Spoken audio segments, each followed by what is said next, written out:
بسم اللہ الرحمن الرحیم۔ بسم اللہ الرحمن الرحیم۔ آزاد کشمیر سے مولوی شفاقت لطیف صاحب نے ایک سوال کیا ہے کہ مساجد کے اندر قرآن کی آیات لکھنا یا نقش و نگار کرنا جائز ہے؟ تو شامی میں یہ بات لکھی ہے کہ قبلہ کی دیوار کے علاوہ باقی دیواروں پر نقش و نگار کرنا جائز ہے، اور قبلہ والی دیوار جہاں محراب ہوتا ہے وہاں پہ نقش و نگار کرنا ایسا کہ جس سے نمازیوں کی توجہ ہٹتی ہو مکروہ ہے۔ لہٰذا چاہے وہ قرآن کی آیات ہوں، چاہے وہ شیشے لگانا ہوں، چاہے وہ بیل بوٹے ہوں بنانا ہوں، جو بھی ہو، اگر اس سے نمازیوں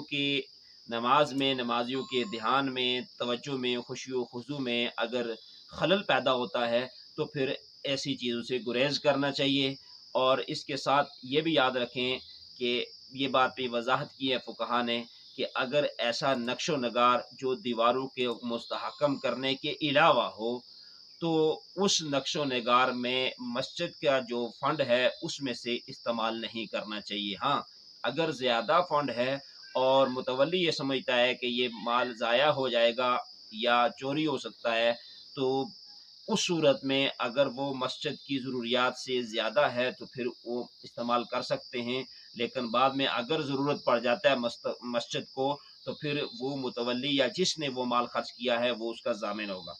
اس لیے عرض یہ ہے کہ مساجد کے اندر مساجد کی تزئین کرنا یہ بہت بڑا ثواب کا کام ہے، لیکن اصل مساجد کی جو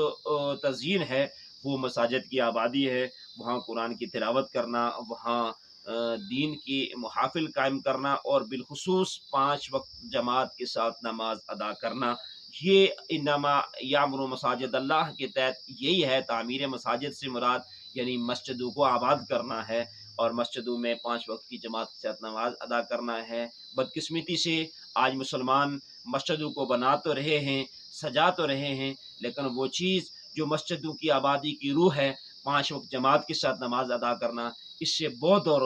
دور ہو چکے ہیں۔ علماء کی ذمہ داری ہے کہ لوگوں کو اس طرف قائل کریں، اور گھر گھر جا کر جس طرح تبلیغی جماعت والے کام کر رہے ہیں، اس طرح سارے لوگ، محلے والے بھی جو لوگ نمازی ہیں، وہ ان لوگوں کے پاس جائیں جو نماز جماعت سے ادا نہیں کرتے، وہ مسجد میں آ کر نماز جماعت سے ادا کریں۔